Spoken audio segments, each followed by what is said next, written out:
안녕하세요, 반갑습니다. 정하트입니다. 저희 회사가 새로 호르몬을 차렸어요. 굉장히 넓죠? 사실 영상에 넓은 게 담기지 않겠지만, 자, 제가 벌써 이제 파나소닉 앰베서더가 된 지 6개월이 넘었는데요. 그간 6개월 동안은 거의 모든 사진과 영상을 파나소닉 카메라로 사용을 했습니다. 그래서 그 6개월 동안 써왔던 그 파나소닉 카메라의 장점 그리고 단점, 과연 이 파나소닉 카메라들에게는 어떤 매력이 있는지 여러분들에게 알려드리기 위해서 이렇게 카메라를 켰습니다. 시작해볼까요? 저는 거의 모든 브랜드들의 카메라로 시스템을 맞춰서 사진과 영상을 찍어왔던 경력이 있고요. C사로는 한 5년, S사로는 4년 넘게 촬영을 해왔습니다. 앰베서더 기간 중 사용했던 카메라 바디는 이렇습니다. 너무 많아가지고 하나씩 볼 수가 없는데 G100, S1R, S5, S1 등등이 있고요. 일단 파나소닉을 쓰면서 느꼈던 장점들에 대해서 여러분들에게 알려드리고자 합니다. 제가 카메라를 선택할 때 신중하게 생각하는 것들 중 하나가 바로 신뢰도인데요. 파나소닉 카메라들은 외관부터 딱 봤을 때 신뢰도가 굉장히 높습니다. 인터넷에서 사진으로 봤을 때 바디 모양새와 실물로 딱 만져봤을 때 느낌이 완전 다릅니다. 조금 더 중압감 있고 카메라를 만져본 분들이라면 이게 좀 더 신뢰도 있는 느낌을 준다는 걸 알 수 있었을 거예요. 파나소닉 카메라들은 방진, 방적은 물론이고 타사에 없는 방한 성능까지 지원을 합니다. 우리가 야외에 나가서 촬영을 할 때 굉장히 추울 때도 이 녀석은 버텨준다는 거죠. 그리고 마그네슘 바디는 당연하고 유격이나 잡음, 잡소리 같은 게 전혀 나지 않습니다. 보시면 이런 것도 굉장히 잘 만들어 놨죠. 딱 세워지고 다이얼을 돌렸을 때 느낌도 굉장히 좋습니다.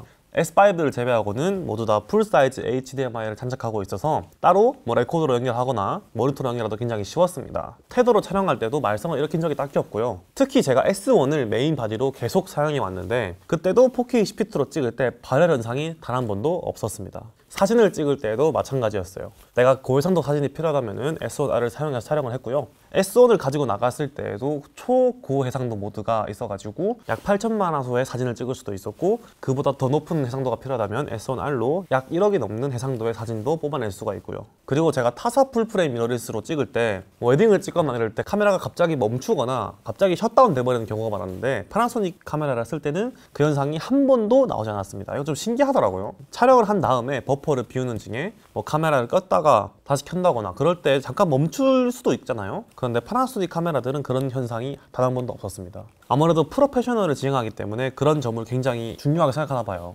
그래서 전체적으로 상업 영상을 찍기에도 전혀 문제가 없는 신뢰도를 보유하고 있었다로 정리할 수 있겠고요.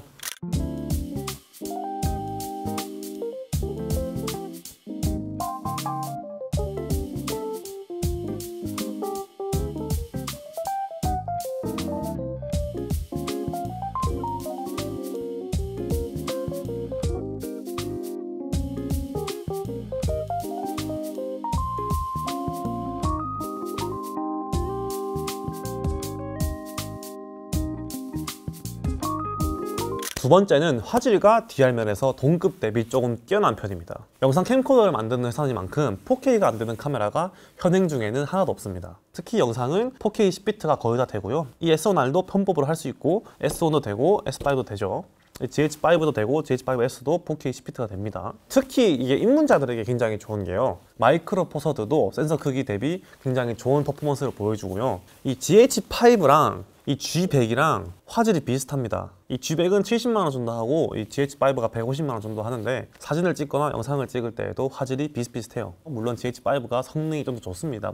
유용성이라든지 HDMI가 풀사이즈라든지 그런 게 있지만 화질 면에서는 G100이 전혀 밀리지 않는다. 풀프레임 카메라들도 마찬가지입니다. 이 S1과 S5의 화질도 거의 비슷하고 S1R도 고해상도 카메라로서 아주 좋은 퍼포먼스를 보여줍니다. 가격대에 맞게 화질과 다이나믹 레인지가 형성되어 있고요. 그리고 제가 딱 파나소닉 앰베서더가 되고 이 카메라들로 딱 촬영을 했을 때에도 굉장히 화질이 좋다고 댓글이 많았어요. 제가 아무래도 인물 사진을 찍을 때 옷을 많이 찍잖아요. 옷 직물이 촘촘하지 않고 조금만 늘어나면 이 모아레가 보이는 현상이 있었는데 이상하게 파나소닉으로 찍을 때는 그 모아레 현상이 한 번도 없었습니다.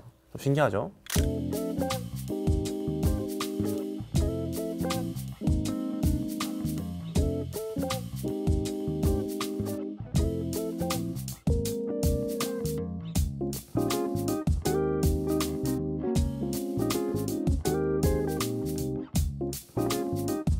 그리고 세 번째 장점은 마이크로 포서들을 만드는 회사답게 가성비가 굉장히 뛰어납니다. 4K 10비트를 찍을 수 있는 가장 저렴한 카메라 라인업이 파나소닉에 다 있습니다. 영상가들에게 파나소닉은 거의 안식터와 마찬가지죠. 제 주변에도 파나소닉만 쓰시는 분들도 굉장히 많고요. 또 겨울에 눈밭이나 여름에 모래사장 같은 데 갈 때는 극단적인 상황이잖아요. 그런데 파나소닉 카메라랑 렌즈들은 어느 정도 가격대가 형성되어 있으면 방진, 방적, 방한이 다 되기 때문에 저렴한 가격대에서 타사 플래그십에 들어가는 기능들을 다 써볼 수도 있고요. 마포구를 생각하면 풀프레임의 절반 가격에 시스템을 다 맞출 수도 있고, 렌즈의 가격대가 굉장히 저렴합니다. C32 이런 거는 막 5만원 하고 15mm f1.7도 싸게 살 수 있죠. 이 마포의 끝판왕 렌즈라고 불리는 10-25 f1.7도 정가로 229만원입니다. 풀프레임 대비 약 절반 이하의 가격에 렌즈 라인업을 다 형성할 수도 있고요. 물론 파나소닉의 풀프레임 라인업은 아직 많지가 않아서 가격대가 나가는 거는 사실입니다. 이게 절대적인 가격대가 있지 않습니까? 그러나 영상 캠코더로서 접근한다면 충분히 가성비가 있습니다. 이 S5 같은 경우에는 239만원인데 굉장히 저렴한 거죠. 4K 10비트를 쓰는 풀프레임 중에는 제일 싸니까요. 그리고 또 여차하면 6K 10비트도 촬영이 가능하죠.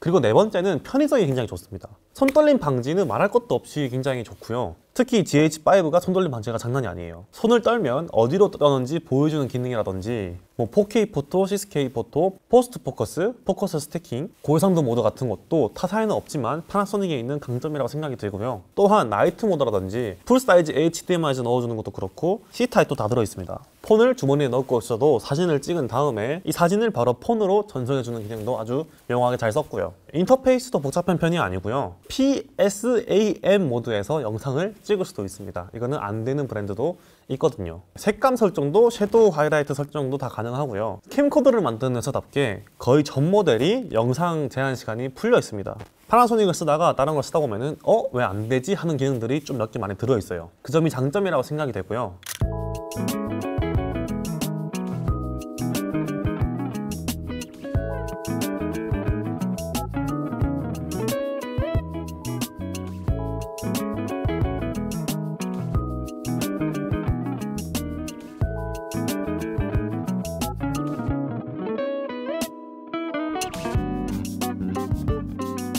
네, 마지막 장점은 유저들과 소통이 굉장히 잘 되는 브랜드 중 하나라고 생각합니다. 제가 파나소닉 앰베서더가 되기 전에 일본에 계시는 본사 직원들과 인터뷰를 하는 기회를 가졌는데요. 파나소닉을 쓰면서 어떤 건 좋았고 어떤 건 안 좋았고 이 점은 개선되었으면 좋겠다라고 얘기한 적이 있는데, 그분들께서 적극 검토 후에 반영하겠다라는 의지를 보이신 다음에 나온 카메라가 이제 S5거든요. 출시하기 전에 인터뷰를 한 거겠죠. 많은 분들이 얘기했던 거를 다 수용해가지고 이렇게 하면 잘 팔겠다, 이렇게 하면 사진가, 영상가 모두에게 잘 팔 수 있겠다라는 생각을 하고 낸 것 같은데, 딱 S1에 필요 기능들만 넣어가지고 239만원에 짐벌까지 같이 줘서 파니까 다 팔렸죠, 이게 바로.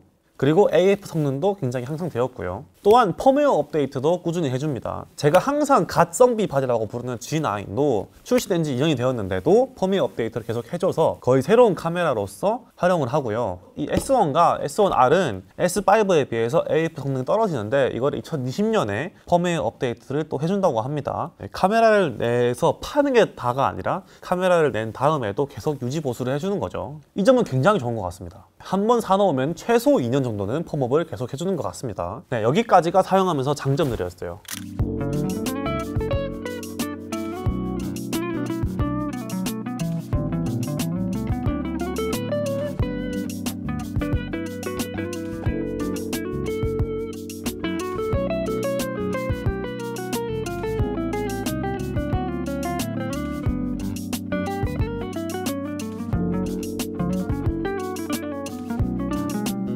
그런데 제가 써보면서 당연히 단점들도 있었겠죠. 하나씩 읊어보자면 AF 속도가 느립니다. S5를 보면 개선이 되긴 해요. 그래도 타사 대비해서 개선 속도가 좀 많이 느립니다. 제가 저번에 S1R에다가 50mm를 끼워서 촬영을 나간 적이 있는데 제가 스팟 초점으로 촬영을 했는데도 초점은 잡지 못하는 경우가 생겨서 매뉴얼 포커스로 촬영한 적이 있고요. 특히 S1으로 영상을 찍을 때 워블링이 좀 심합니다. 네, 이거는 콘트라스트 AF의 특성상 AF를 잡기 위해서는 워블링이 필수적으로 있을 수밖에 없는데 S5를 보면 미래가 있는 것 같지만 타사 대비해서 좀 느린 게 단점이 될 수 있다고 생각합니다. 그래서 저는 파나소닉 카메라들로 찍을 때는 그냥 딱 고정해서 자 걷지 않고 움직이지 않고 촬영하면 정말 이쁘게 나오더라고요. 촬영자가 좋다면 성능을 극한까지 끌어올릴 수 있겠지만 AF가 좀 느리다.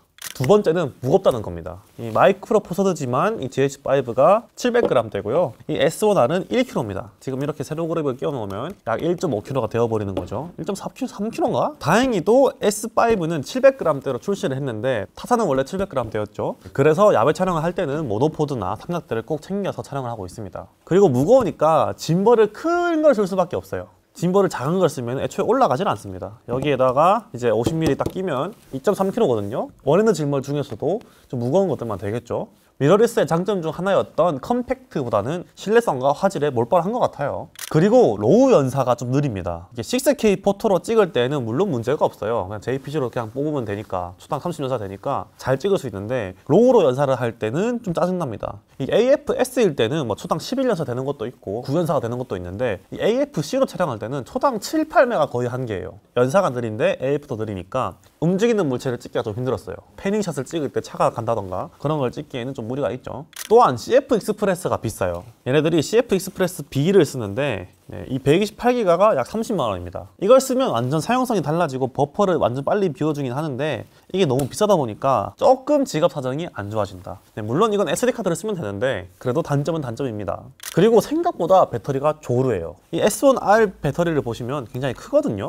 굉장히 크죠. 이게 C파 기준 약 400장밖에 찍지 못합니다. 네, 그래서 배터리를 생각보다 많이 갈아줘야 되는데 좀 아쉽죠?